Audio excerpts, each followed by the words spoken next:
यहाँ पे एक चीज मैं पूछना चाहूंगा, आध्यात्मिकता और धर्म में एक डिफरेंस बताएं, एक सही गाइडेंस बताएं कि डिफरेंस क्या है इसमें। बहुत अच्छा प्रश्न है आपका। आज के युवाओं को इसकी परम आवश्यकता है। जैसे राम मंदिर का प्राण प्रतिष्ठा समारोह हुआ, अब मथुरा की बारी कह रहे हैं लोग। मथुरा में जो विवादित ढांचा है उसको ढहा करके और कृष्णलला की स्थापना हो तो क्या बुराई है। काशी में संपूर्ण जो ज्ञान वापी शब्द ही संस्कृत का शब्द है, ये अरबी उर्दू शब्द नहीं है। वो संपूर्ण पूरा जो परिसर है वो पूरा शिवालय है, शिव का विश्वनाथ जी का है। तो उसमें 1 इंच भी और किसी भी धर्मी को नहीं इस्तेमाल करने दी जाएगी। जो चीज हो चुकी है उसको हम दोबारा कोर्ट में ले जाके और वो चीजें चेंज करके तो मस्जिद तोड़ा जाएगा, तब तो मंदिर बनेगा वो 2.5 एकड़ में भी। इनकी किसी भी निशानी को रहने नहीं दिया जाएगा। मस्जिद बनाइए, दूर तमाम और कहीं बनाइए, मंदिर तोड़ के बनाया गया था ना वो। ये भाजपा की सरकार में ही मुमकिन हो पा रहा है कि मंदिरों को वापस जो दर्जा प्राप्त होना था वो मिल पा रहा है। क्या कांग्रेस की सरकार ये चीजें नहीं कर पा रही थी, या पहले ऐसे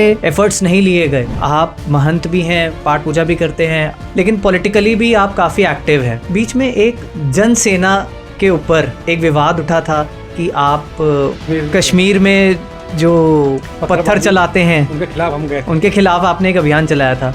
एक कहीं ना कहीं वीडियो भी था, माननीय योगी आदित्यनाथ जी असेंबली में बोल रहे थे तो मुलायम सिंह जी ने उन्हें टोक दिया। उन्होंने कहा बाबा हो घंटी बजाओ जाके, पुजारी जी को नेता बनाएंगे तो क्या वो सिर्फ धार्मिक मुद्दे ही उठाएंगे और धार्मिक चीजों पे ही काम करेंगे? नमस्कार, सत श्री अकाल। आई होप आप सब अच्छे हैं। पहले तो आप सबका बहुत बहुत धन्यवाद एंड थैंक यू दिल से कि आपने टाइम निकाला और पॉडकास्ट पे आए हैं। आज का एपिसोड जो है वो बहुत स्पेशल है बिकॉज ये जो हमारे गेस्ट हैं इनके साथ हमें बहुत से स्पिरिचुअल आंसर्स मिले हैं। कानपुर में सिद्धनाथ मंदिर जो है वहाँ के हेड ग्रंथी हैं। इनसे हमने बहुत से स्पिरिचुअलिटी क्वेश्चंस पूछे हैं, रिलीजियस क्वेश्चंस पूछे हैं, जिनके इन्होंने बहुत सिंपल वे में आंसर्स दिए हैं। इनका नाम अरुण चैतन्य पुरी जी महाराज है। ये बहुत ही हम्बल पर्सन है, बहुत ही डाउन टू अर्थ पर्सन है। जो हमने क्वेश्चंस पूछे थे उसके आंसर्स भी बहुत ही हम्बल वे में दिए हैं और बहुत ही नॉलेज हमारी गेन करने में हमारी हेल्प करी है। तो पॉडकास्ट को एंजॉय करिए और एंड तक देखिए, आपको बहुत से स्पिरिचुअलिटी के आंसर्स मिलेंगे। कुछ पॉलिटिकल सवाल भी हमने इनसे पूछे थे तो उसके भी चीज़ें आपको पॉडकास्ट में आज फुल पैक्ड इन्फॉर्मेशन मिलने वाली है। पॉडकास्ट को एंजॉय करिए with your family and comment section में ज़रूर लेट अस नो कि आपको पॉडकास्ट कैसा लगा and do share with your friends, like and subscribe the channel RST show.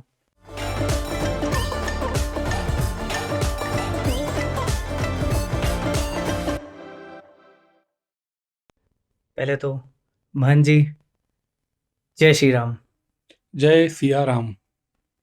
आपका बहुत बहुत बहुत ही धन्यवाद कि आपने अपना कीमती समय निकाला और हमारे साथ पॉडकास्ट पे आए हैं पूरे यूथ को इंस्पायर करने के लिए। और अपना जो नॉलेज है, पूरा आपका ज्ञान, आपका पूरा जो समय है, जो आपने अभी तक सीखी हैं चीज़ें, गुरु घर में आपने इतनी विद्या प्राप्त करी है, पॉडकास्ट के माध्यम से आप सबके साथ उसे आगे प्रदान करने में यहाँ पे अपना समय दे रहे हैं। उसके लिए आपका पहले बहुत बहुत धन्यवाद।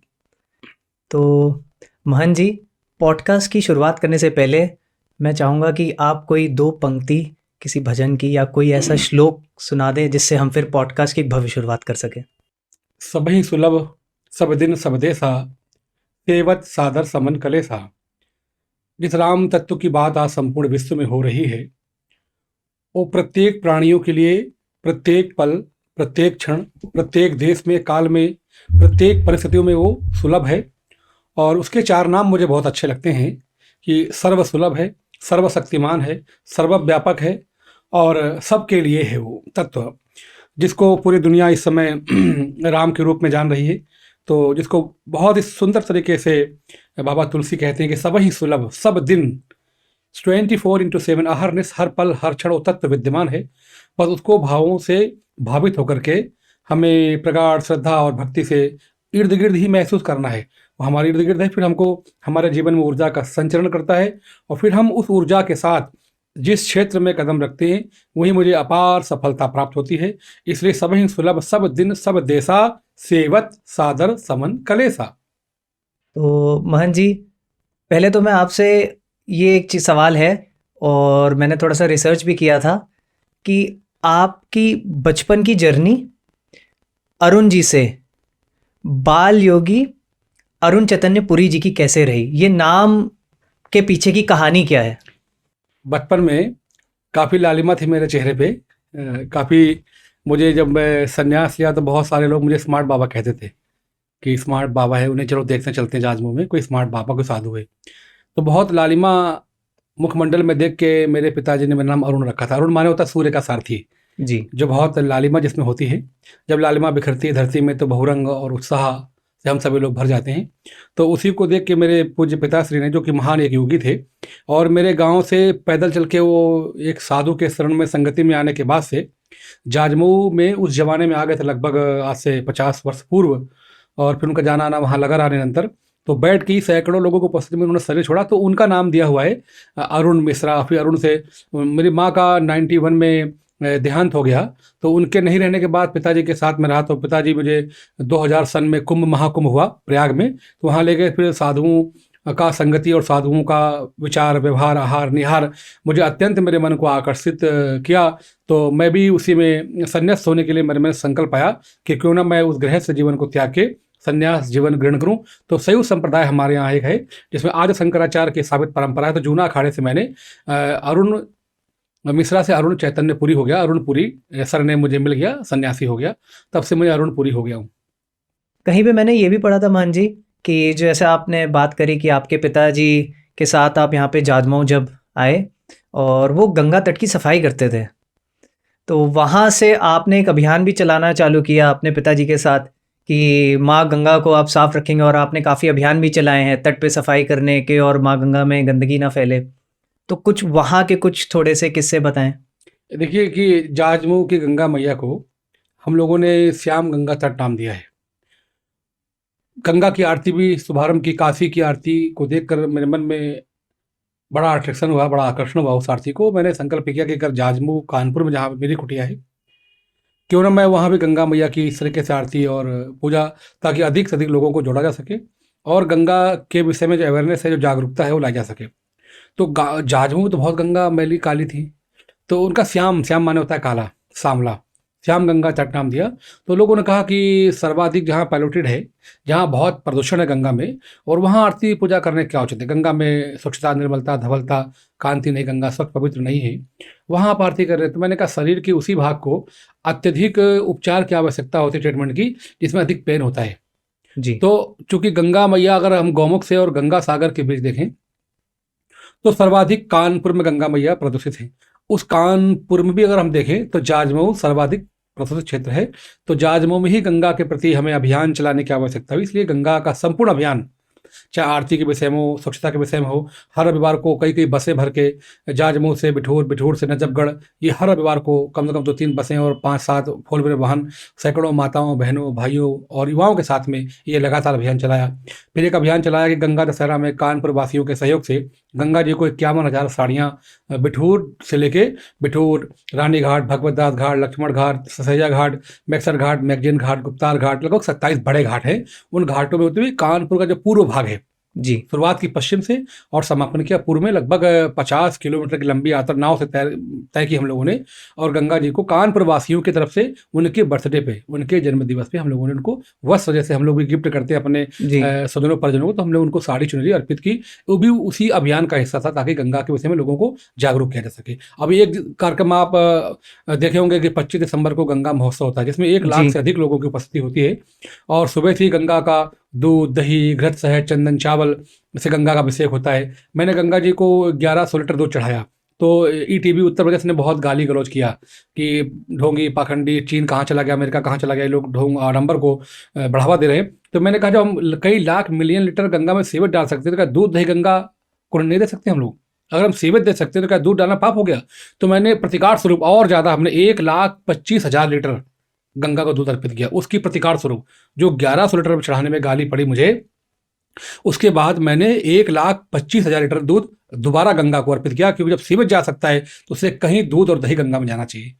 और रही बात कि गरीबों को दूध नहीं पिलाते हो, कौन मना करता है? मैं भी बहुत निष्ठा रखता हूँ, गरीबों के प्रति सहानुभूति रखता हूँ। गरीबी एकदम मिटनी चाहिए, उसका संपूर्ण उन्मूलन होना चाहिए, गरीबी एकदम समाप्त होनी चाहिए।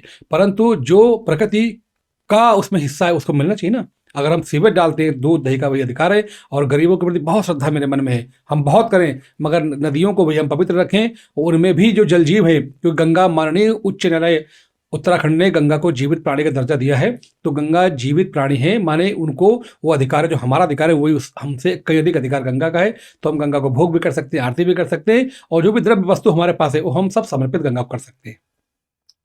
जैसे सिद्धनाथ मंदिर को छोटा काशी भी बोला जाता है, इसके पीछे भी एक कहानी है। देखिए, ऐसा है कि सिद्धनाथ मंदिर जब उस जमाने की बात है, तो महापुराण में इसका वर्णन है। पूर्व में महाराजा याति, संस्कृत में या को जा बोलते हैं, वो क्षेत्र याजमऊ, वो जाजमऊ अपभ्रंश शब्द है, बाद में जाजमऊ हम उसको बोलने लगे। महाराजा याति की राजधानी जो टीला है, आप जो लखनऊ और कानपुर को जो हाईवे जोड़ता है, वो रास्ता बीच से है, दोनों तरफ टीले हैं। आज भी जब बहुत ज़्यादा बरसात होती है तो वहाँ चांदी के सिक्के और कुछ स्वर्ण और कुछ चांदी आज भी निकलती है, जो आर्मी ने रोक लगा रखी है।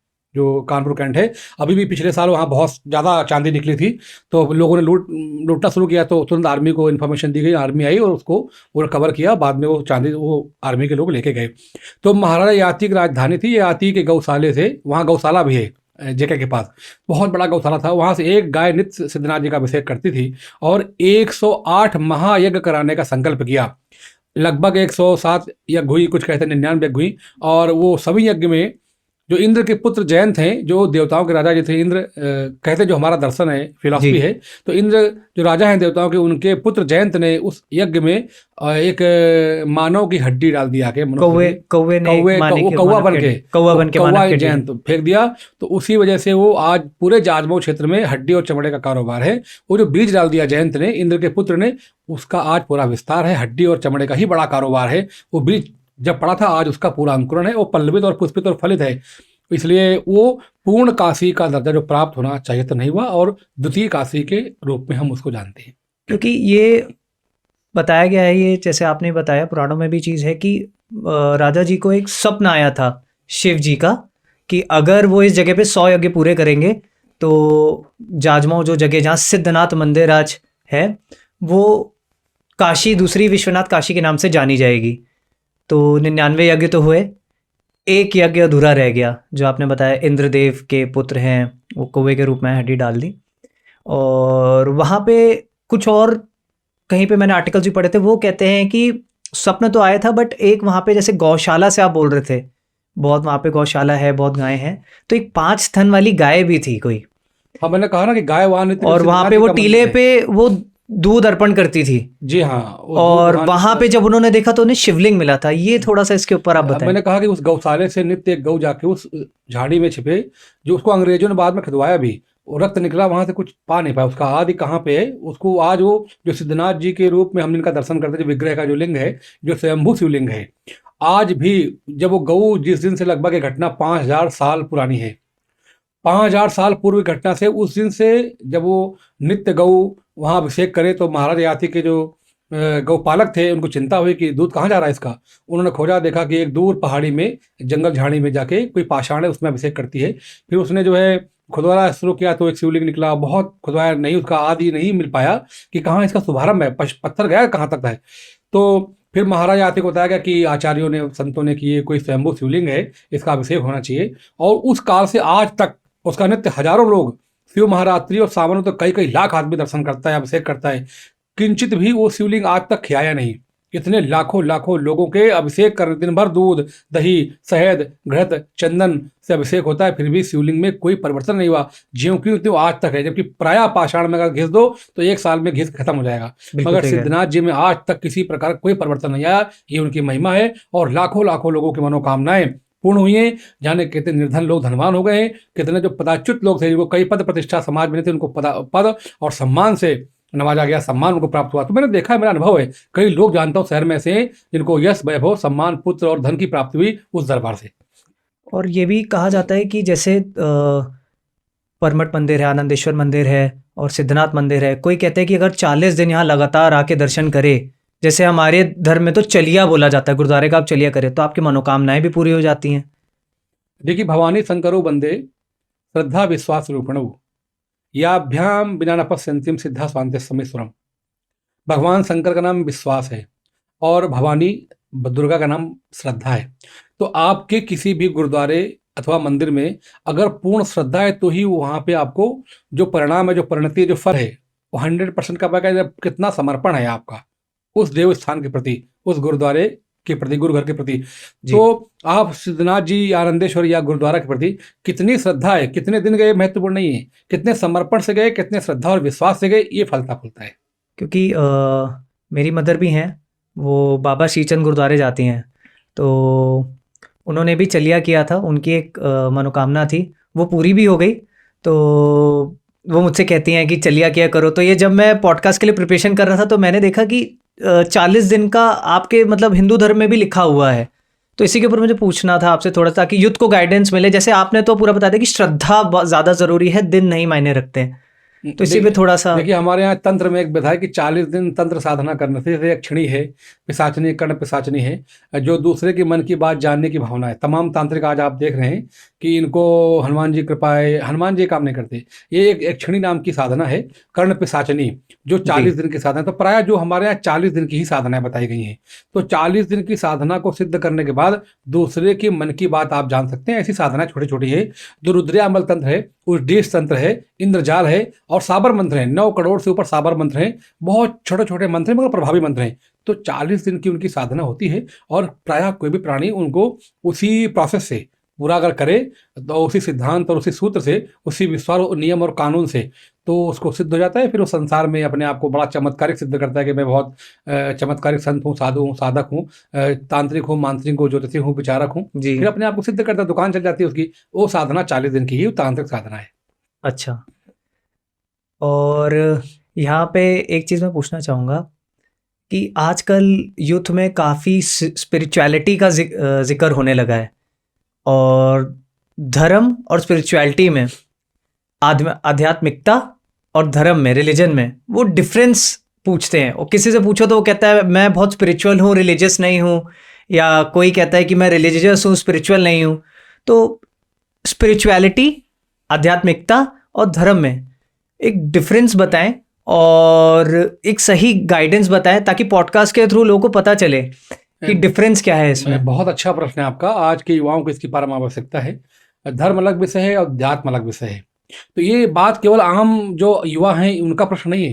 ये आज से 5,500 साल पहले अर्जुन का सेम यही प्रश्न था कृष्ण से। वो उन्होंने पूछा, किम तद्ब्रह्म किम अध्यात्म किम कर्म पुरुषोत्तम अधिभूतम चा किम प्रोक्त मज देवम किम उच्यते। हे माधव, ये बताइए कर्म क्या है, अधिभूत क्या है, अधियज्ञ क्या है, देव क्या है, अध्यात्म क्या है, धर्म क्या है, ईश्वर क्या है, भगवान क्या है। किम तद ब्रह्म, ब्रह्म क्या है, किम अध्यात्म, अध्यात्म क्या है, किम कर्म पुरुषोत्तम, हे पुरुषोत्तम, हे माधव मुकुंद, ये कर्म क्या है। क्योंकि कर्मणो हापि बौद्धव्यम बौद्धव्यम चा विकर्मणा अकर्मणाक्ष बौद्धव्यम गहना कर्मणो गति। भारतीय आर्मी का ध्येय वाक्य है कर्मेव धर्म। मैंने पूछा इंडियन आर्मी के चीफ से कि सर बताइए कि आपने लिखा कर्मेव धर्म, क्या कर्मी धर्म है? तो कौन सा वाला कर्म? क्योंकि कर्म बहुत प्रकार के हैं। कर्मणो हापि बौद्धव्यम बौद्धव्यम चा विकर्मणा अकर्मणाक्ष बौद्धव्यम गहना कर्मणो गति। कर्म की गति बड़ी गहन है। आपका जो प्रश्न है कि धर्म और अध्यात्म, तो अर्जुन का प्रश्न है और 5,500 साल पहले आज भी वो प्रश्न है और यक्ष प्रश्न है। वो बहुत ही अच्छा प्रश्न है। धर्म क्या है कि धृति क्षमा दमस्तेयम शौचम इंद्रिय निग्रह धीर विद्या सत्यम अक्रोधो 10 कम धर्म लक्षणम। धर्म के 10 लक्षण हैं। उसमें धैर्य और तितिक्षा, उपरति, न्याय, पवित्रता, शौचाचार, अपनापन, लोगों के प्रति उदारता, दया, मैत्री, करुणा, ये धर्म के अंग हैं। और बिना धार्मिक हुए आध्यात्मिक कभी हुआ जा सकता नहीं है। अध्यात्म क्या है? जो इंटरनल जर्नी है, जो आंतरिक आता है, अपने आप को जानने की जो विधि है, और वो जो जर्नी, उसका नाम आध्यात्मिक आता है। तो कृष्ण भगवान उसका उत्तर दे रहे हैं।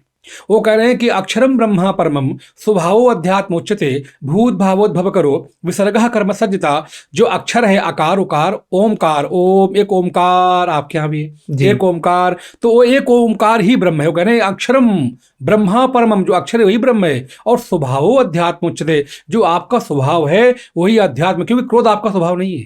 क्रोध आएगा 10-5 मिनट के लिए आएगा, आधे घंटे के लिए आएगा। अगर किसी प्राणी को बोलो कि साहब आज आपको सारा दिन क्रोध में रहना है, कहेगा सॉरी सर, ये पॉसिबल नहीं है। हम आधे घंटे 1 घंटे तक क्रोध में रहेंगे, क्योंकि क्रोध हमारा स्वभाव नहीं बुझाती है। क्रोध, लोभ, दंभ, द्वेष, ईर्षा, घृणा, नफरत, असूया, हठ, जिद, जड़, ये हमारा स्वभाव नहीं है। तो स्वभाव क्या आपका? प्रेम, करुणा, मैत्री, दया और औदार्य, दूसरों की सेवा, परस्पर प्रीति और समरसता, ये हमारा स्वभाव है। तो कह रहे स्वभावो अध्यात्म उच्यते भूत भावोद्भव करो विसर्गा कर्म सज्जता। जो अपने आप की जानने की जो विधि है, जो कला है, वो आध्यात्मिक जर्नी है। और जो और सांस्कृतिक तमाम चीजें हैं जिनको हम धारण करते हैं, वो धर्म के अंग हैं। बिना धार्मिक हुए आध्यात्मिकता कभी नहीं आ सकती। इसे धर्म अध्यात्म एक दूसरे के पूरक हैं। तो ये एक जर्नी है, स्पिरिचुअलिटी एक जर्नी है जो बिना रिलीजन, बिना रिचुअल्स के पूरी नहीं हो सकती। जी, हम लोग ने पॉडकास्ट का थीम भी यही रखा हुआ है, finding happiness in the journey of discovery. क्या बात मतलब खुशी भी प्राप्त करो। ये दुनिया, ये संसार, ये जो पूरा ब्रह्मांड बना हुआ है, उसमें आप खुशी की खोज करते करते जर्नी में आप खुशी प्राप्त करो और नई नई चीज़ें सीखो, और ज्ञान जो आपको मिल रहा है वो दूसरों को भी प्रदान करते जाओ। तो हमने पॉडकास्ट भी इसी थीम पे रखा हुआ है। बहुत सुंदर। तो मान जी, ये तो आपने डिफरेंस बता दिया कि स्पिरिचुअलिटी डिफरेंट कैसे है रिलीजन के, बट बिना रिलीजियस हुए, बिना रिचुअल्स को फॉलो करे आप स्पिरिचुअल जर्नी में पूरा ही नहीं कर पाओगे, फाइंड ही नहीं कर पाओगे। Spirituality is finding yourself in the journey. जी, क्योंकि ये कहीं ना कहीं मेरे दोस्तों के साथ जब मैं बात करता हूँ, वार्तालाप होता है, तो मैंने मतलब कहीं पढ़ा था कि स्पिरिचुअलिटी होती है कि आप किसी हायर सेल्फ में बिलीव करते हो। तो जब कभी कभी रिलीजन की बात आती है, थोड़ी चीज़ें आती, तो काफ़ी हम लोग के क्लैशेस होते थे। तो मैंने उनसे भी कहा था कि किसी दिन किसी संत महात्मा जी से बैठ के ये चीज़ मैं पूछूंगा और इस चीज़ को रिकॉर्ड करके एक्सप्लेन करेंगे। बिकॉज जब हम वार्तालाप करते हैं तो शायद कोई सुने ना सुने, बट किसी संत महात्मा को जब कोई सुनेगा तो उसको शायद ज़रूर प्रभाव भी पड़ेगा। दोस्ती यारी में तो शायद प्रभावशाली नहीं होती इतनी ये बातें। तो जैसे अभी राम मंदिर का प्राण प्रतिष्ठा हुई है, रामलला फिर से अयोध्या में विराजमान हुए हैं। तो मैं यहाँ पे एक सवाल आपसे पूछना चाहूँगा कि जो वाल्मीकि जी की रामायण है और हमारे तुलसीदास जी की जो रामचरितमानस है, इसमें बहुत से डिफरेंसेस हैं। क्योंकि काफ़ी लोगों ने जो राम जी को नहीं मानते हैं, वो इस चीज़ के ऊपर आते हैं कि इनमें तो बहुत डिफरेंसेस हैं, आपके खुद के ग्रंथों में डिफरेंसेस हैं, तो वो इस चीज़ के अगेंस्ट हैं। तो मैं चाहता हूँ कि पॉडकास्ट के थ्रू आप इसके बारे में थोड़ा सा मैसेज कन्वे करिए कि डिफरेंसेस कैसे हैं, क्यों हैं, और इसमें क्या गाइडेंस हमें मिलनी चाहिए, क्या एक्सेप्ट करना चाहिए। बिकॉज इंटरनेट पे बहुत सी चीज़ें हैं कि जो देखा लोग उसी को में बिलीव करना चालू कर देते हैं बिना वेद पुराण पढ़े। उनको शायद पता भी नहीं होगा। जैसे एक कहीं पे है कि लक्ष्मण रेखा के ऊपर में भी डिफरेंस है वाल्मीकि जी की रामायण में और तुलसीदास जी की रामायण में।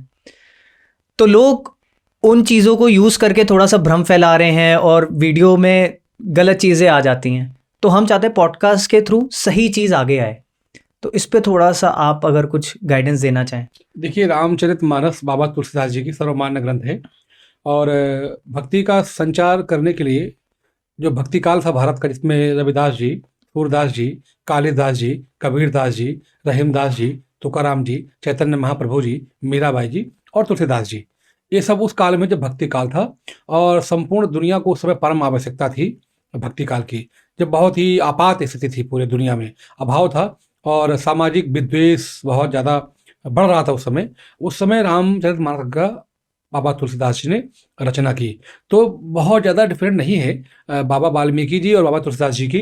वो चूंकि आज से कई लाख साल पहले लिखी गई थी वाल्मीकि रामायण, और अभी बाबा तुलसी ने तो हिंदी साहित्य है, वो संपूर्ण ग्रंथ संस्कृत में है।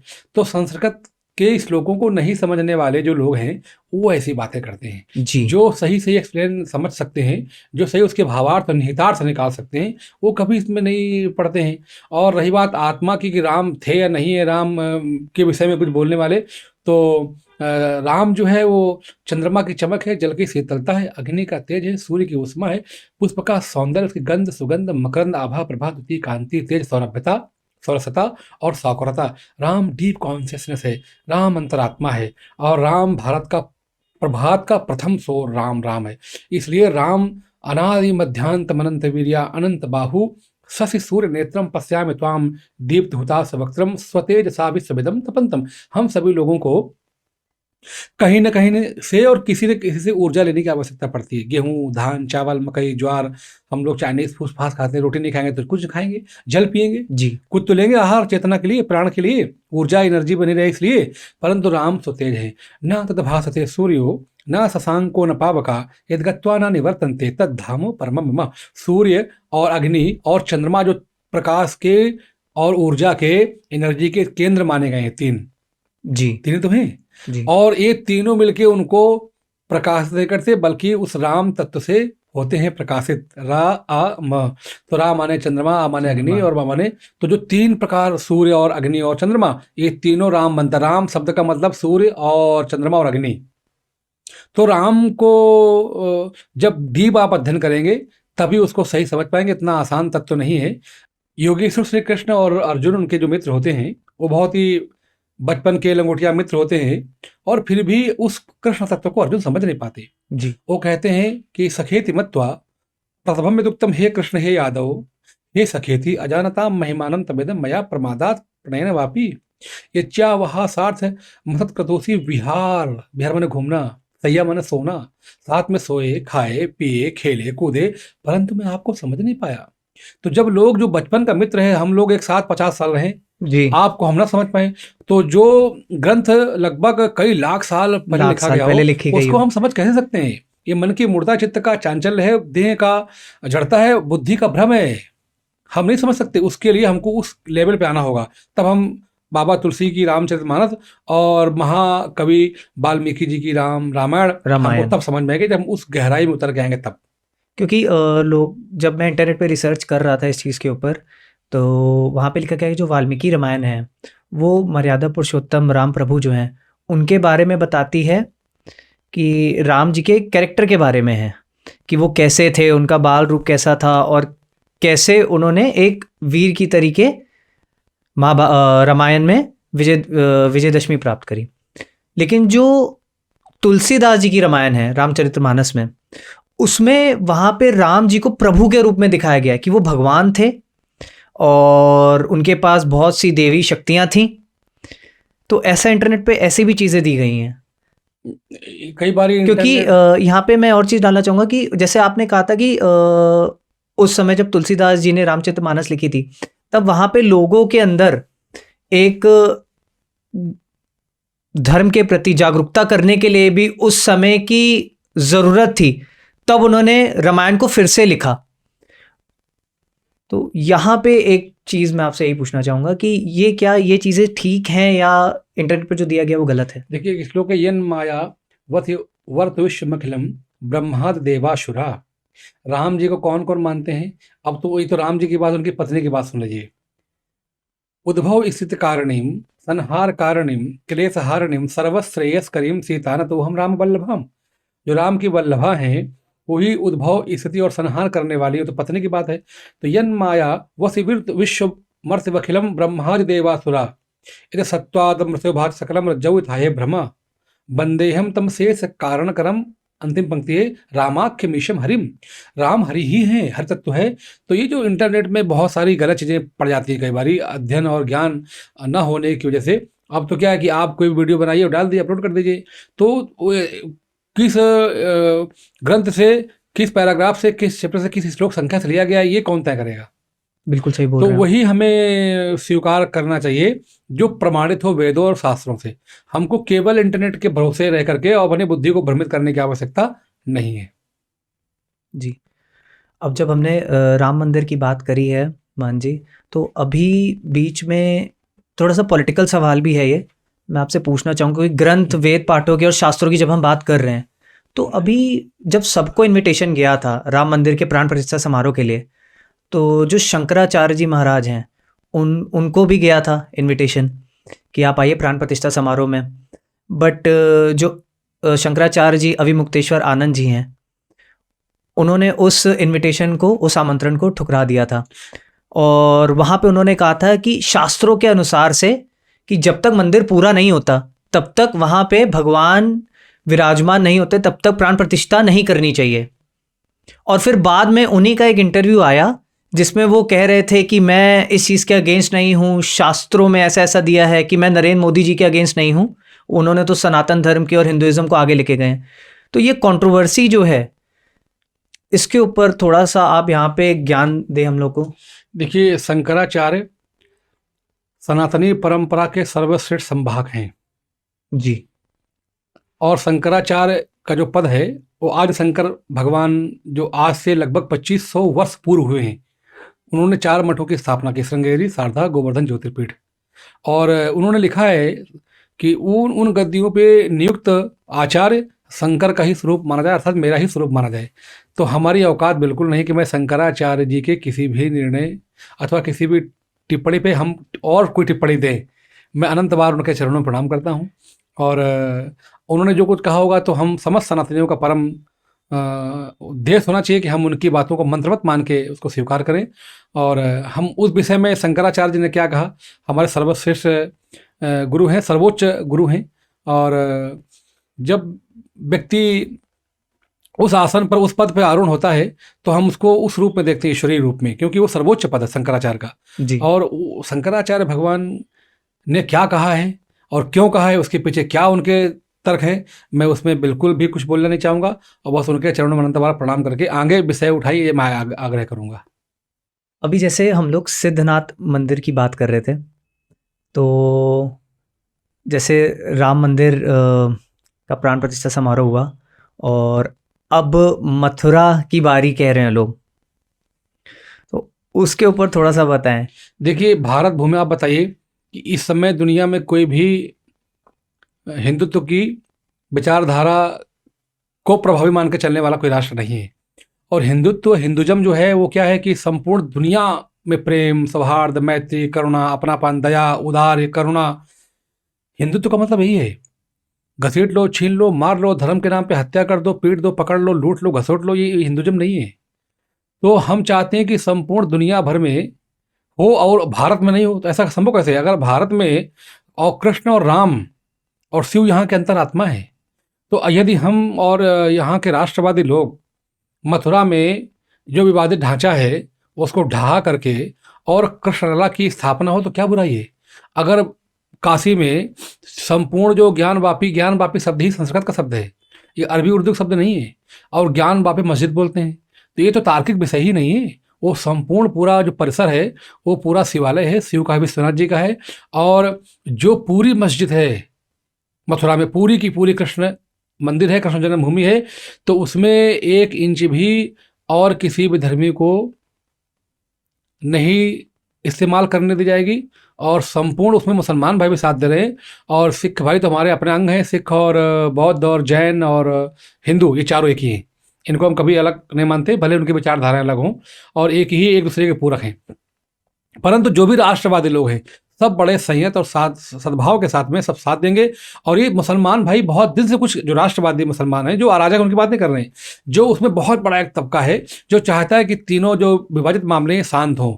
और इसके लिए कि हिंदुज़म को, हिंदुत्ववादी लोगों को उनकी भावनाओं के अनुरूप कृष्ण जन्मभूमि और शिवालय माने काशी और राम जन्मभूमि आपको मिली जा चुकी है, तो ये तीनों स्थान आपको मिले ताकि कृष्ण लला भव्य रूप से वहाँ विराजमान हो और भगवान शिव का भव्य से भव्यतम अभिषेक हिंदू समुदाय कर पाए। उसके लिए पूरा का पूरा परिसर हिंदुत्व को और हिंदुज़म को समर्पित कर देना चाहिए। यही हम सभी का आग्रह, माननीय न्यायालय से भी और जो भी मुस्लिम जो पक्षकार हैं उनसे भी यही कहना है कि वो बिना किसी विवाद के और सहर्ष आगे आकर के इस पूरे विवाद को खत्म करते हुए और ये भारत को और भारत में बहुसंख्यक समाज को उसको समर्पित कर देना चाहिए।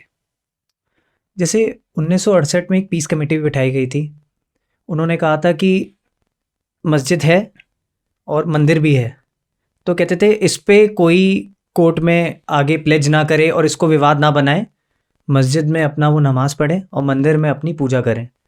तो अब जैसे बोल रहे हैं कि वहाँ पे 13.5 एकड़ ज़मीन थी, सनातनी हिंदू कहते हैं कि वो पूरी ज़मीन कृष्ण भूमि है और मंदिर है, और 2.5 एकड़ में बाद में औरंगज़ेब ने आके मंदिर तोड़वाया और वहाँ पे मस्जिद बनाई। तो जैसे अगर मान लीजिए अगर मस्जिद बनी हुई है और अब मंदिर भी बना है, तो लोग अगर पूजा कर रहे हैं, जो चीज़ हो चुकी है उसको हम दोबारा कोर्ट में ले जाके और वो चीज़ें फिर से चेंज करके, अगर मंदिर बनेगा भी, अगर जैसे मान लीजिए वो 2.5 एकड़ पे जो अब मस्जिद बन चुका है, अब उसको फिर या तो तोड़ा जाएगा, अगर केस जो चल रहा है मान लीजिए कि कहते हैं कि हिंदुज़्म के फेवर में आती है वो चीज़, तो मस्जिद तोड़ा जाएगा तब तो मंदिर बनेगा वो 2.5 एकड़ में भी, या तो फिर मस्जिद रहेगी और मंदिर भी रहेगी। ना ना, ये पॉसिबल नहीं है। और भारत के गौरव पे चोट की है बाबर ने। और बाबर और जो आक्रांता मुगल थे, इनकी किसी भी निशानी को रहने नहीं दिया जाएगा, जी। क्योंकि भारतीय गौरव पे कुठाराघात है, भारतीय मूल्य मान्य परंपराओं पर प्रतिघात है, और ये अपमान है एक तरीके से, हर पल हर क्षण जो महसूस होता है। तो बात केवल 2.5 एकड़ की नहीं है, वो 1 इंच भी जमीन हो, बात उसकी है। मस्जिद बनाई, दूर तमाम और कहीं बनाई, मंदिर तोड़ के बनाया गया था ना वो। बिल्कुल सही कह रहे कोई हैं। मस्जिद नहीं मांग रहे हैं, जो मंदिर था ही वो मंदिर मांग रहे हैं। मैं यहाँ पे आपसे यही पूछना चाहूँगा, क्योंकि मैंने इसीलिए सवाल रखा क्योंकि यूथ ना क्वेश्चन करता है कि अगर मंदिर भी बना है मस्जिद भी बना है तो किसी को दिक्कत क्या है, क्यों? क्योंकि लोग कहते हैं कि ये बीजेपी का पॉलिटिकल एजेंडा है, इसी बेसिस पे वो इलेक्शन जीतना चाहती है इन्हीं चीज़ों पे। जैसे मैंने कहा कि जब यहाँ पे मुगल आक्रांता आए, तो बहुत सारे जो धन धान से परिपूर्ण मंदिर थे, जो बहुत सोने और चांदी से भरे हुए मंदिर थे, उनको लूटपाट की और उनके चिन्हों को ध्वंस किया और अपने चिन्ह स्थापित किए। तो आज भी उनका सर्वेक्षण हो जाए। माननीय न्यायालय ने तमाम सर्वेक्षण और सर्वे करने के बाद ही तो निर्णय दिया है। बिल्कुल सही कह रहे तो हो। बहुसंख्यक समाज लगातार अपमानित हो रहा है, और न्यायालय अपने देश में, अपने सरकार में, अपने ही न्यायालय से गुहार लगा के वो भीख, न्याय की भीख मांग रहा है। तो इसमें तो जो मुस्लिम पक्षकार हैं, उन्हें सहर्ष आगे आकर के कहना चाहिए कि हम बहुसंख्यक बड़े भाइयों का सम्मान करेंगे, और देश में, दुनिया में तुम्हारी 56 कंट्रियां हैं, वहां तो हम नहीं जा रहे हैं मांगने किसी से कि हमको वहां बना दो राम मंदिर, वहां बना दो कृष्ण मंदिर। जो हमारा ही राष्ट्र है, हमारा ही देश है, हम उसी में हम भीख मांग रहे हैं। हम दर दर ठुकरे खाते खाते घूम रहे, न्याय के चक्कर काट रहे न्यायालयों के कि हमें न्याय चाहिए साहब। तो अब वो समय आ गया है कि अब वो जिस तरीके से अयोध्या में भव्य रामलला जी अपने महल, अपने घर, अपने आवास, अपने रेजिडेंस, अपने कॉटेज, अपने मंदिर, अपने भवन में विराजमान हो गए हैं, उसी प्रकार से बहुत शीघ्र ही बहुसंख्यक समाज की भावनाओं को पूर्ण करने हेतु कृष्णलला भी मथुरा स्थित पूरे संपूर्ण जो परिसर है उसमें विराजमान होंगे, ऐसी मेरी भावना है। और आग्रह बार बार मुसलमान भाइयों से है और उनके पक्षकारों से है कि उन भावनाओं को समझ करके आगे आकर के, और वो स्वतः उनको स्वीकृत कर देना चाहिए और सब प्रदान कर देना चाहिए कि नहीं, हमारा कोई इसमें इंटरेस्ट नहीं है। और ये वाकई बाबर बहुत बड़ा आक्रांता था, और जो मुगल आक्रांता थे उन्होंने बहुत गलत किया है, और उसके गलती को हम संरक्षण नहीं देंगे। हम नए सिरे से राष्ट्र के उत्थान, उन्नयन, उत्कर्ष में अपनी भूमिका का निर्वहन करेंगे। और हमारे सजदा और नमाज के लिए बहुत सारी जगहें हैं, क्योंकि तुम्हें तो कहीं भी नमाज कर सकते हो, मुस्लिम भाई हमारे कर सकते हैं, परंतु हिंदू समुदाय को मंदिर की आवश्यकता होती है जहाँ पे अपनी वो भावनाएं प्रकट करता है। इसलिए उन तमाम लोगों को ये स्वतः आगे आकर के और इस हिंदू पक्ष को इसको प्रदान कर देना चाहिए, ताकि भव्य से भव्य मथुरा में कृष्ण जन्मभूमि में कृष्णलाल जी विराजमान हो जाएं। आप जब रामलला और कृष्णलला की बात करते हो तो आजकल एक आर्टिफिशियल इंटेलिजेंस का ज़माना है, और एक वीडियो इंटरनेट पे बहुत वायरल है कि राम लला की जो फ़ोटो थी उसमें जान डाल दी गई, और वो वीडियो पूरा उनकी आंखें, उनके जो मुख का तेज है, इतना प्रभावशाली वीडियो था कि जिसने जिसने वो वीडियो देखी उसकी आंखों में आंसू आ गए। तो टेक्नोलॉजी के हिसाब से, मैं जब आप बात कर रहे थे ना तो मेरे माइंड में वो चीज़ बार बार आ रही थी कि एआई के टाइम पे मतलब वो इतनी प्रभावशाली वीडियो थी कि वो जान आ गई उस इमेज में। तो वो त्रेता युग में मतलब वो किसी एक बालक, क्योंकि उनका चेहरा ही, उनका मुख ही बहुत सुंदर बनाया गया है, उस मूर्ति को बहुत प्यार से बनाया गया है, तो वो मेरे माइंड में कंटिन्यूस चली जाती है। आपकी आंखों में आंसू भी आ रहे हैं जब ये बात कर रहे हैं हम। मान जी जैसे सिद्धनाथ मंदिर कानपुर में है, तो वहाँ भी काफ़ी सकरी गलियाँ हैं, और उनको लेकर कुछ आपने प्रोजेक्ट प्लान किया? क्योंकि सिद्धनाथ मंदिर के आप महंत हैं, वहाँ पे आप सारी चीज़ें देखते हैं, सब आपकी देखरेख में होता है। उसके लिए आपने कोई योजनाएं हैं आपने सोची हैं और कुछ चीज़ें? उसमें यूपी सरकार ने बहुत धन आवंटित किया है, और उसका सर्वे भी हो चुका है, और जगह भी चिन्हित कर ली गई है। बहुत शीघ्र ही जो पर्यटन विभाग है, उत्तर प्रदेश और संस्कृति विभाग है, और उसमें सिद्धनाथ जी का कॉरिडोर बनने के लिए पूरा प्रस्तावित है, और उसका प्रस्ताव आ भी गया, बजट भी लगभग पास हो गया है।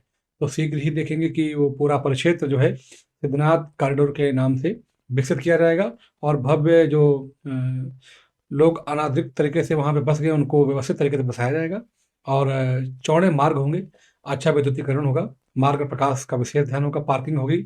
वाहनों की सबसे बड़ी समस्या इसमें मंदिरों में, गुरुद्वारों में, धार्मिक स्थलों में पार्किंग की है।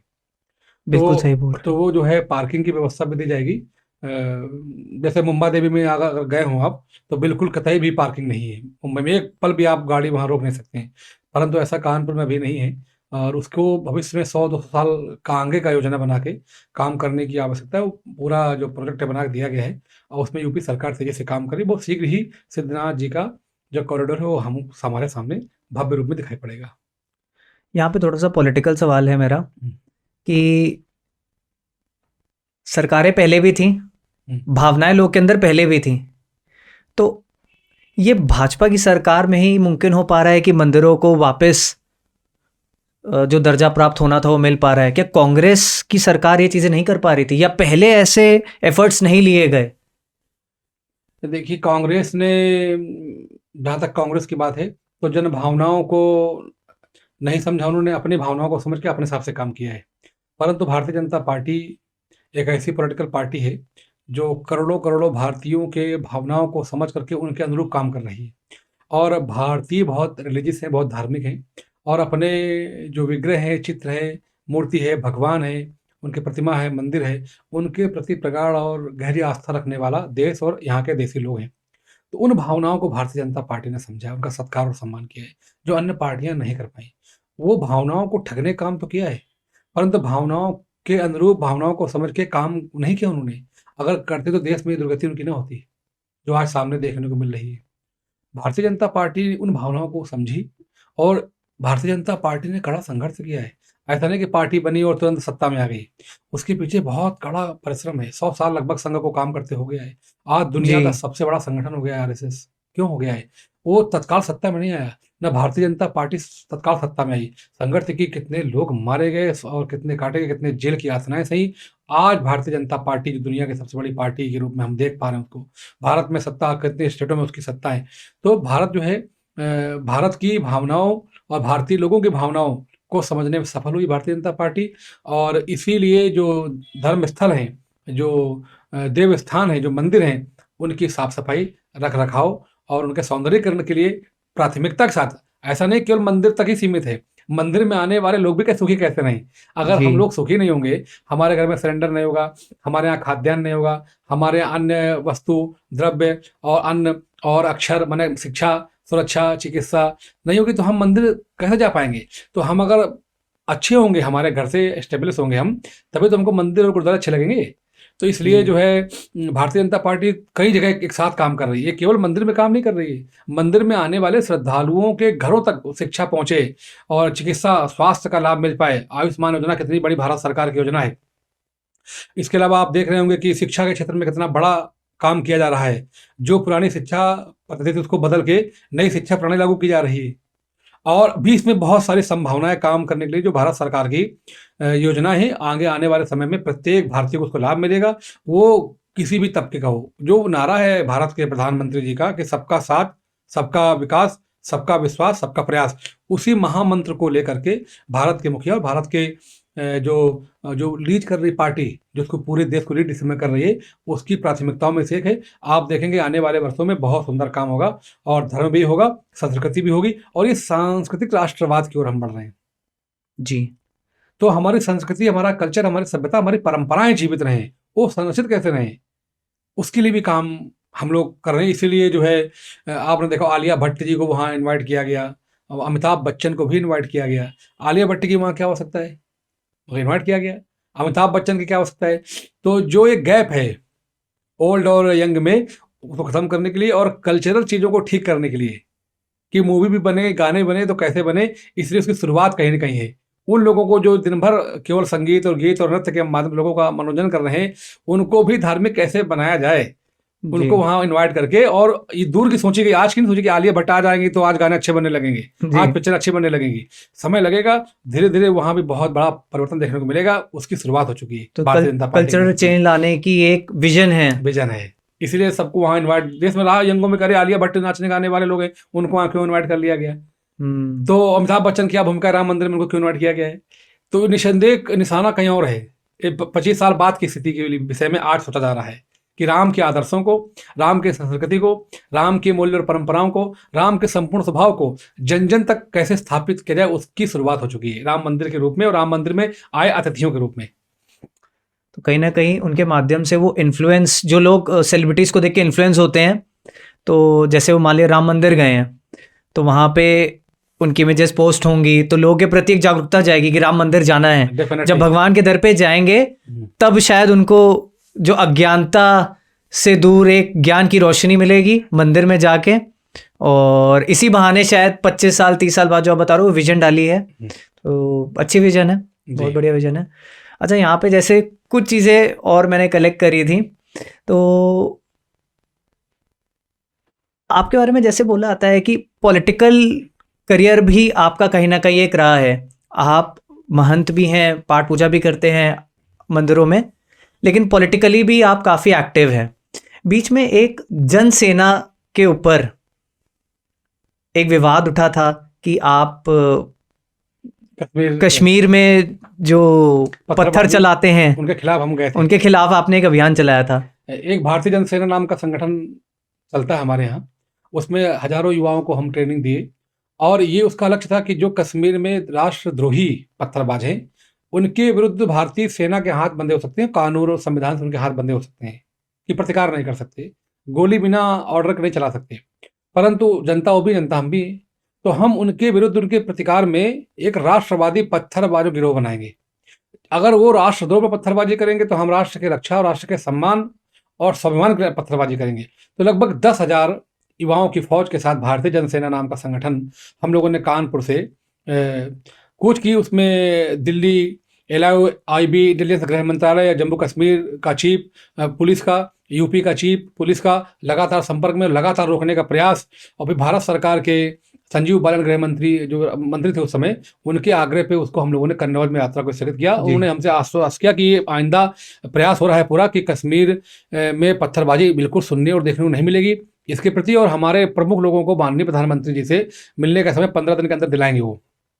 और वो यात्रा फिर तत्कालीन सुरेंद्र सिंह DM थे यहाँ कानपुर में, और आकाश कुल्हरी कप्तान थे, पुलिस कमिश्नर, पुलिस उस समय कमिश्नर थे, उसमें पुलिस SSP हुआ करते थे। SSP और DM मेरे साथ में थे उस रथ में, मेरे साथ में DCM में, और इनके आग्रह तमाम हजारों युवाओं का और कई मजिस्ट्रेट और भारी पुलिस फोर्स साथ हम लोग यहाँ से कूच के कन्नौज में लगातार अधिकारियों की रिक्वेस्ट, और फिर सांसद हमारे अकबरपुर देवेंद्र सिंह भोले, मैंने इनसे बात नहीं की, फिर हमने कहा और किसी बड़े हमको लीडर से बात कराई, तो संजीव बालन जी केंद्र के मंत्री उनसे बात कराएगी, और उन्होंने अनुरोध किया कि आप 15 दिन के लिए हमको समय दीजिए और कश्मीर में स्थिति बहुत सामान्य और शांत होगी, उसके प्रति भारत सरकार प्रतिबद्ध है, वचनबद्ध है।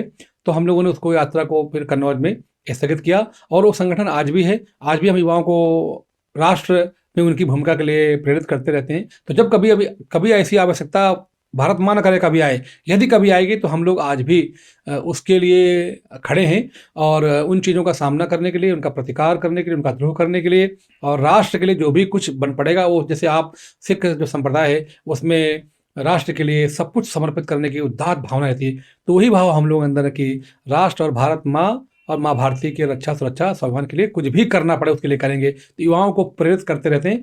तो राजनीतिक नहीं, गैर राजनीतिक संगठन था और आज भी है वो गैर राजनीतिक, उसमें राजनीतिक चीज़ें इन्वॉल्व नहीं की गई हैं, और हम तो राजनीति को भी राष्ट्र नीति मानते हैं जी। जो राष्ट्र के उत्थान, उन्नयन, उत्कर्ष और डेवलपमेंट के लिए जिस नीति का निर्धारण हो वही राजनीति सही मायने में है। जब पत्रकार मुझसे बहुत पूछते हैं कि क्या आप लोकसभा चुनाव लड़ेंगे और क्या आपका कोई पॉलिटिकल मूवमेंट है, क्या राजनीति करने जा रहे हैं, तो हम उनसे कहते हैं हम राजनीति करने नहीं जा रहे हैं, हम राज्य नीति करने जा रहे हैं।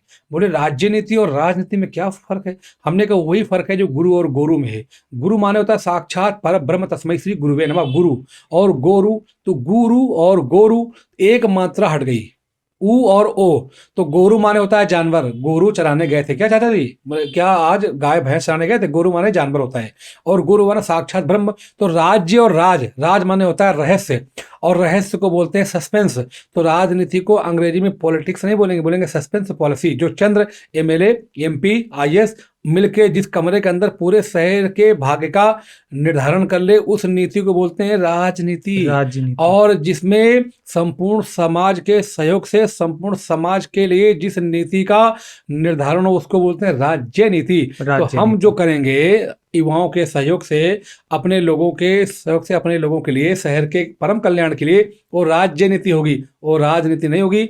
और हम लोग करके रहेंगे, पूरा ऐसा मन बनाया हमने। मेरा सवाल बीच में मैं टोकना ही चाहता था, बट बीच में मैं ये आगे ही पूछना चाहता था कि इंटरव्यू में मैंने ये भी पढ़ा था कि लोगों ने आपसे, इंटरव्यू ने पूछा भी था कि आप मंदिर के बहुत बड़े महंत हैं, पुजारी हैं और आप इतने विद्वान हैं, बट आपको क्या ज़रूरत पड़ गई जनसेना बनाने की? तो आपने उसके बारे में ऑलरेडी आंसर दे ही दिया है।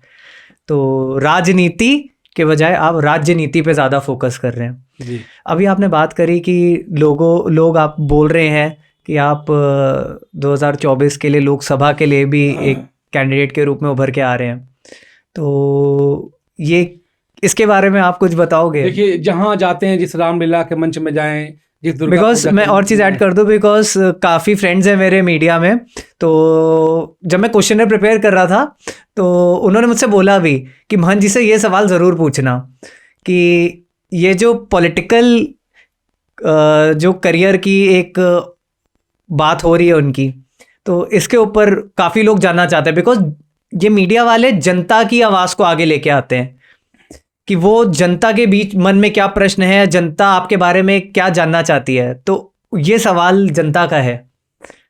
देखिए, ऐसा अगर जन भावनाएं ऐसी हैं तो जन भावनाओं को मान करके, और सेवा हम जहाँ वहाँ भी कर रहे हैं, सेवा हम यहाँ भी करेंगे। तो राम श्री ने कहा कि सन्यासी से सर्वश्रेष्ठ राजा नहीं हो सकता है। आज उत्तर प्रदेश की स्थिति देखें तो अन्य मुख्यमंत्रियों की अपेक्षा माननीय महंत योगी आदित्यनाथ जी की स्थिति में एकदम चोरी चमारी, गुंडागर्दी और लूट घसोट, द्रोह, अपहरण, हत्या बहुत कम हद तक नियंत्रण हो गया है। बहुत चीज़ें कम हो गई हैं, यदा कथा सुनने को मिलती, बाकी बहुत नियंत्रण हुआ है। उसी प्रकार से आज कानपुर की स्थिति को अगर देखें तो आपने 75 साल तक बहुत लोगों को आजमाया है। अगर 5 साल के लिए एक ऐसे फक्कड़ को जिसके आगे पीछे कोई न माता पिता भगनी बंधु साले सरह साढ़ू साले, कोई ऐसा नहीं आगे पीछे, जो 24 घंटे में 18 घंटे समाज को दे सकता है, 1 घंटे में स्नान ध्यान ईश्वर को दे सकता है, 4 घंटे सो के, और 1 घंटे अपने आप को दे सकता है, जिम वगैरह ध्यान वगैरह। तो 6 घंटा व्यस्त रह के 18 घंटे जो समाज को दे सकता है, एक बार उसको समय देना चाहिए। और हम तो जहाँ जाते हैं, मैं तो आग्रह करता हूँ कि कोई ऐसी बात मत बोलिए। धार्मिक मंचों में लोग संचालनकर्ता जो संचालन कर रहे होते हैं कि हमारे बीच भावी सांसद जाएगा, मैंने ऐसा मत कहो, ये भगवान का एक तरीके से तिरस्कार है। भगवान ने कहा है वेदाहम समतीतानि वर्तमानानि च अर्जुना भविष्याणि च भूतानि मातु वेदन कक्षना। क्या होगा हम जानते हैं, कोई जानता नहीं है। जन भावनाएं हैं, लोग जगह जगह सांसद जी, आज भी हम 4-5 किलो की यात्रा निकले किलोमीटर की, शास्त्री चौक से सचान चौराहे तक, तो उसमें बहुत भीड़ बनाने लगे कि सांसद जी, और कानपुर की धुरी अरुणपुरी, और देश में मोदी, प्रदेश में योगी, कानपुर में बाली योगी, ऐसे नारे। तो मैंने उनको आग्रह किया ऐसा मत करिए, ये जो होगा देखा जाएगा, आगे भविष्य में, भविष्य के गर्भ में क्या छिपा है कैसे पता चले। अगर जन भावनाएं होगी, जनता का आदेश होगा, तो जनता के लिए जो भी हमसे बन पड़ेगा हम करने को तैयार हैं। और रही बात सांसद की भूमिका के लिए, तो अवसर अगर परमात्मा की कृपा और जनता के आशीर्वाद से मिलता है तो अपेक्षा का परिणाम 21 होंगे, ऐसा मुझे लगता है। क्योंकि जो मेरी कैपेसिटी और क्वालिटी और काबिलियत और योग्यता और दक्षता और परिपक्वता, जो हुनर और जो काम करने की क्षमता मेरे अंदर है, वो मुझे पता है कि हम किस प्रकार से युवाओं के सहयोग से और कितनी बड़ी टीम बना के कितना काम कर सकते हैं। खास करके गंगा गौ माता के लिए और जो महानगर के उत्थान के लिए तमाम सारे बिंदु मेरे पास हैं। उस विषय में अलग से कभी इंटरव्यू देंगे। बहुत योजनाएं मेरे पास हैं। अगर कभी ऐसा अवसर मिलता है जनता के आशीर्वाद से, भगवान की पूर्ण कृपा से, तो आपको परिणाम बहुत सुखद और अच्छे होंगे, ऐसा मैं बता। कुछ पॉइंट्स अगर आप बताना चाहो, कुछ अगर पॉइंट्स आप दे सको यहाँ पे, कुछ योजनाएं अगर आपने सोची हैं। सबसे पहले तो मेरे दिमाग में कि शहर में जो बाढ़ की स्थिति आती है, जो प्राय कभी कभी देखने को मिलता है कि नाले क्लोज हो गए, लोग बह गए, लोग डूब गए, बड़ी कभी कभी हम लोगों को शर्मसार करने वाली बातें होती हैं कि इतने सारे प्रतिनिधि हैं और इतना सारा शासन तंत्र है, इसके बाद में जूही ढाल में लोग डूब गए, बह गए, मर गए। तो ये हम लोगों को शर्मसार करने वाली चीज़ें हैं। हम लोग क्यों समय रहते, इतना बड़ा शासन तंत्र है, इतने सारे लोग हैं, हम मिलकर क्या शहर के नालों को स्वच्छ नहीं कर सकते हैं? क्या गौशालाओं में प्रायः सर्दी में भयंकर गायें बेचारी मर जाती हैं बिना कुछ खा पी के, सरकार पूरा धन देती है, मगर अधिकारी गणों के किम कर्तव्य मूर्ता की वजह से वो उन गौ तक वो व्यवस्था नहीं पहुंच पाती, उन चारा और वो जो व्यवस्था होनी चाहिए कि हम टीन सेट लगा दें, हम ब्लोअर लगा दें, ताकि वो हमने झूल उड़ा दी, अरबों रुपए पास हो गया झूल उड़ाने में, कवर करने में। गैया ने लघुशंका की बाथरूम की, वो गीला हो गया, 1 महीने तक नहीं निकल रहा है सूरज, कौन सूखेगा? गाय सर्दी मर जाती है, जेसीबी आती है और उनको उठा के फेंक के गाड़ देती है। तो मैं, जो गायों की दुर्दशा है गौशालाओं में, बहुत सरकार चिंतित है, भारत सरकार की भी, स्टेट सरकार भी, और नगर निगम भी काम कर रहा है। परंतु मेरा आग्रह है कि अगर हमको अवसर मिलता है तो हम सारी गौशालाओं को ये आग्रह करेंगे माननीय मुख्यमंत्री और भारत सरकार के प्रधान से कि सबको कैमरे से अटैच कर दो, और सीधे जो राज्य का मुख्यमंत्री आवास है, सचिवालय, उससे अटैच करो। किसी भी वक्त माननीय मुख्यमंत्री ऑनलाइन गौशालाओं की स्थिति को देख सकते हैं। एक एक दिन ड्यूटी एक सांसद की, एक दिन जो क्षेत्र के विधायक उनकी, और जिला पंचायत सदस्य की, जिला पंचायत अध्यक्ष की, ब्लॉक के प्रमुख की, ग्राम के प्रधान की, एसडीएम की, डीएम की और नगर के आयुक्त की।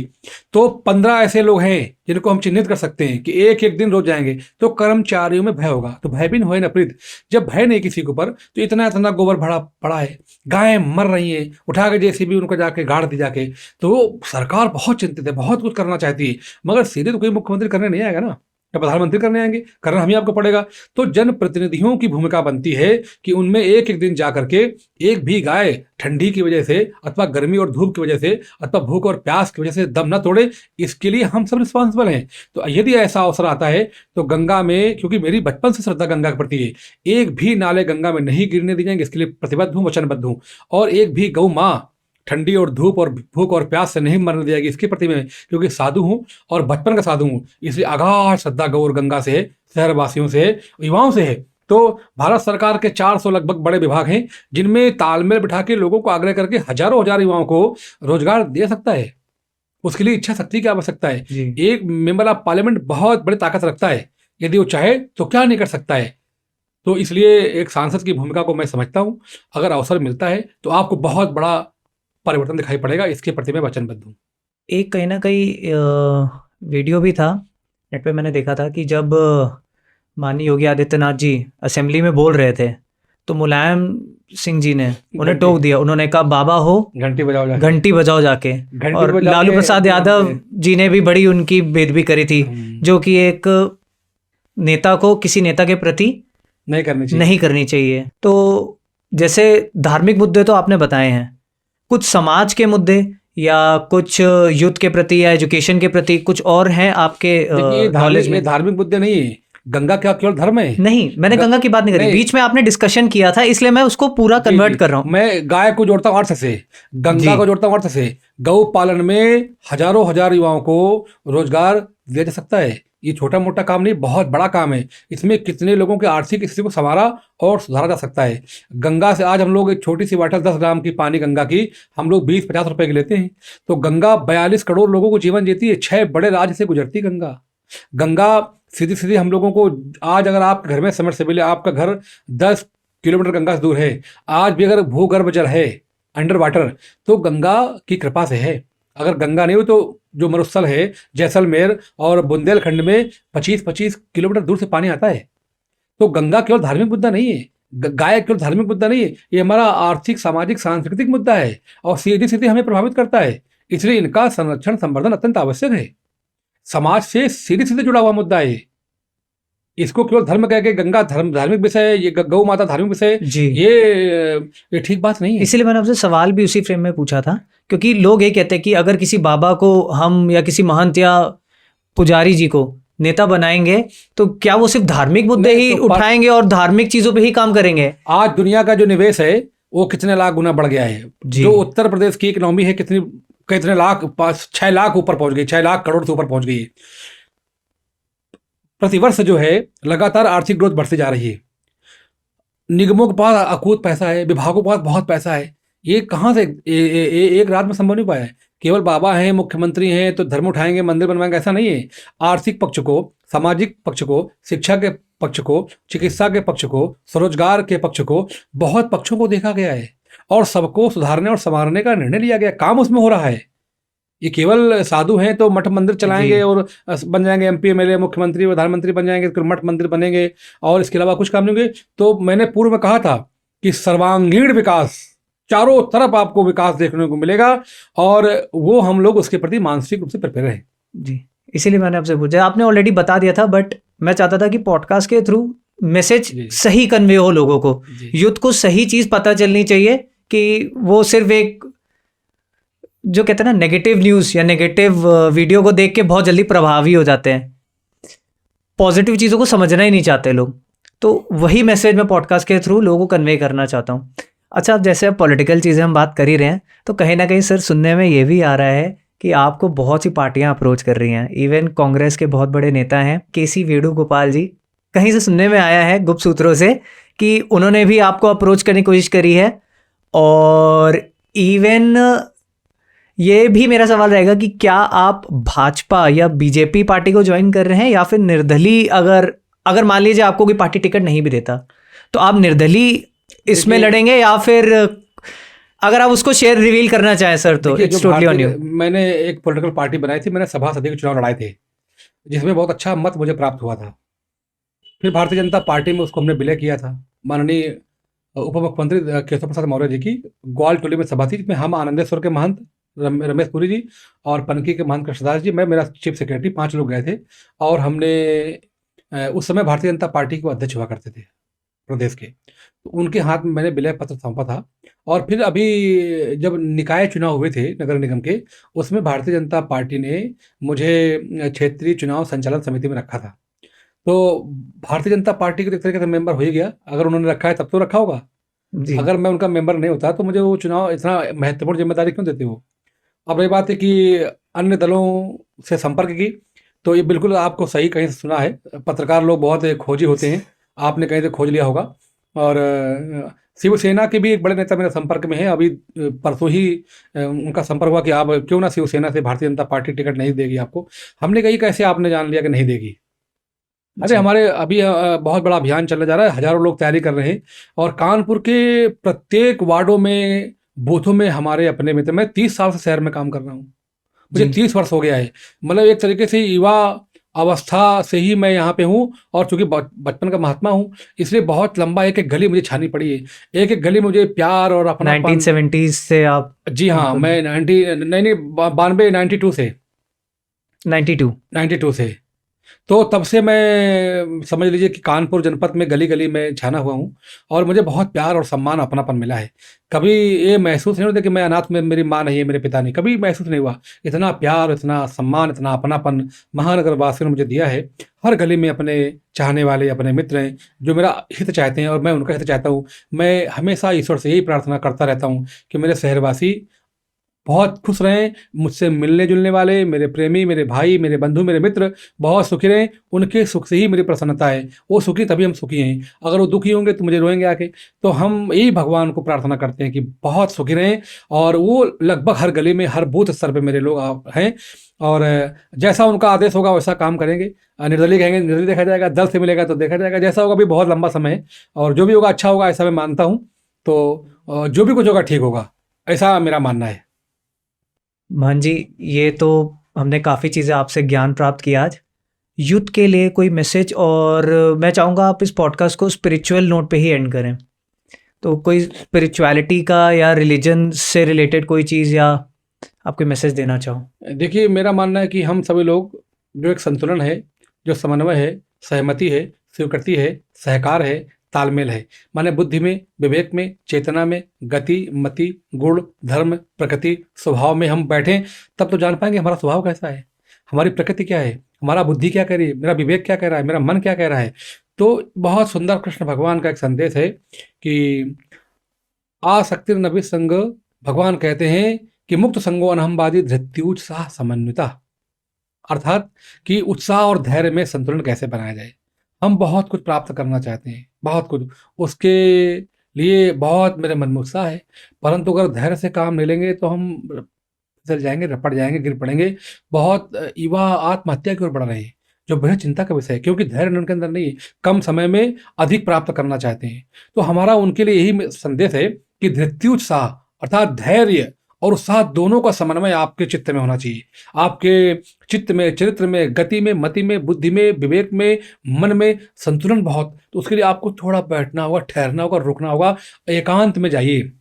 मयि चानन्य योगेन भक्तिरव्या विचारिणी विविक्त देश सेवित्वम रतिर्जन संसदि, एकांत कमरे में जाइए और अपने स्वभाव को जानिए, अपने आप को, वो क्षमताओं को आप महसूस करिए कि क्या क्षमता, क्या काबिलियत, क्या योग्यता मेरे अंदर है, किस दिशा में मुझे सफलता मिल सकती है। बिना घबराए, बिना धैर्य खोए, बिना उत्साह खोए, हमको उत्साह और धैर्य में संतुलन बना करके आगे बढ़ना है और हतोत्साहित कभी नहीं होना है।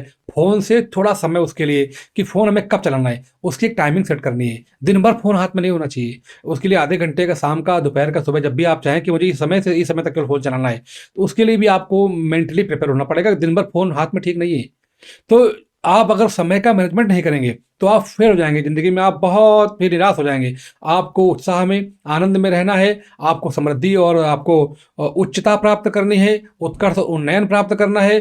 तो जीवन में संतुलन और सामंजस्य बहुत बनाना होगा। खास करके जो टाइम मैनेजमेंट है, जो समय का प्रबंधन है, उस दिशा में बहुत ठोस काम करना होगा, तभी हम सफल हो सकते हैं और आनंदित रह सकते हैं। मोहन जी, आपके साथ वार्तालाप करके आज बहुत सी चीज़ें, मेरे डाउट्स भी बहुत क्लियर हुए हैं। आई होप जो सवाल युद्ध के थे वो भी उनको आज उनके आंसर्स मिल चुके होंगे।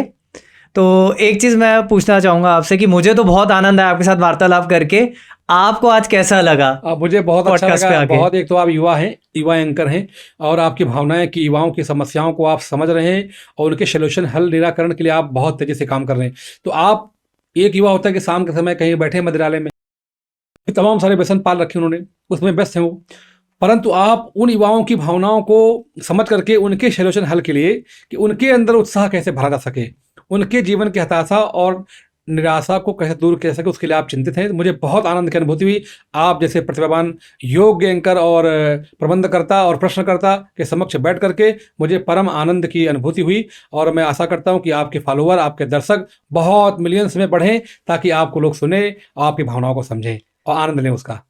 क्योंकि कहीं ना कहीं मोहन जी, मैंने ये चीज़, जैसे अभी हम बात भी कर रहे थे कि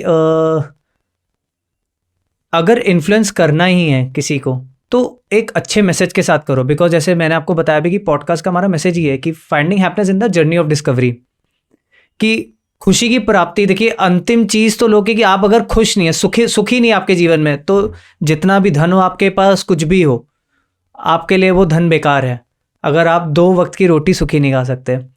तो कहीं ना कहीं पॉडकास्ट का यही है कि मैं चाहता भी हूँ कि अगर कोई मेरे यहाँ गेस्ट आ रहे हैं, पॉडकास्ट पे स्पीकर आ रहे हैं, तो उनकी जर्नी के थ्रू, उनके लाइफ के लेसन्स के थ्रू, यूथ, ना ही ओनली यूथ बट कोई छोटी भी उम्र का भी है या बड़ी उम्र के भी लोग हैं, अगर वो इस पॉडकास्ट को देख रहे हैं तो उनको नई चीज़ सीखने को मिले। बिकॉज सीखने की तो कोई उम्र ही नहीं होती। तो यही मेरा पॉडकास्ट का मिशन है और यही हम आगे इसी सोच से काम कर रहे हैं। बहुत अच्छा है, बहुत एस्टेब्लिश करें आप, और बहुत आपको स्थायित्व प्राप्त हो, उच्च और सुंदर स्थान प्राप्त हो।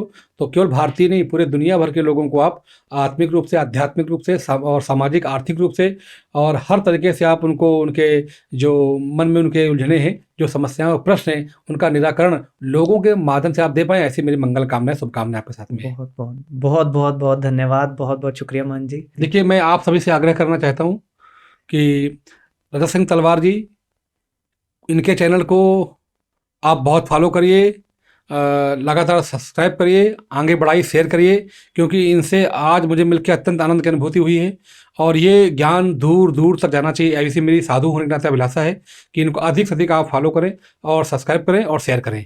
बहुत आप सुखी रहें, ऐसी मैं गंगा माँ को प्रार्थना करता हूँ। Thank you. आपने इतना कीमती समय दिया हमें अपना, और इतना अपना ज्ञान लोगों से शेयर करने के लिए आप यहाँ पे आए। बहुत बहुत धन्यवाद। बहुत अच्छा लगा आपके प्रणाम साथ। प्रणाम प्रणाम। आई होप आप सबको पॉडकास्ट पसंद आया होगा। फुल पावर पैक्ड इन्फॉर्मेशन था, स्पिरिचुअलिटी को लेके, पॉलिटिक्स को लेके, जो लोगों के डाउट्स रहते हैं, ये सब तो चीज़ें जो हैं बाबा संत महात्मा बेवकूफ़ बनाते हैं, ऐसे करते हैं। तो आई थिंक आपके मिथ्स क्लियर हुए होंगे कि ऐसा नहीं है। और अगर कोई देश की सेवा करना चाहता है तो वो राष्ट्र नीति की योजना अपना रहे हैं। आई होप आपको पॉडकास्ट पसंद आया होगा। कमेंट सेक्शन में do let us know, feedback दो अपना आप सब, बिकॉज ये आखिरी पॉडकास्ट नहीं है अरुण जी महाराज के साथ। हम इनके साथ और भी चीज़ें रिकॉर्ड करने वाले हैं, और भी पॉडकास्ट सेशंस हम इनके साथ रिकॉर्ड करेंगे, तो हम नेक्स्ट टाइम इनसे क्वेश्चंस पूछ सकते हैं। तब तक के लिए signing off on the RST show.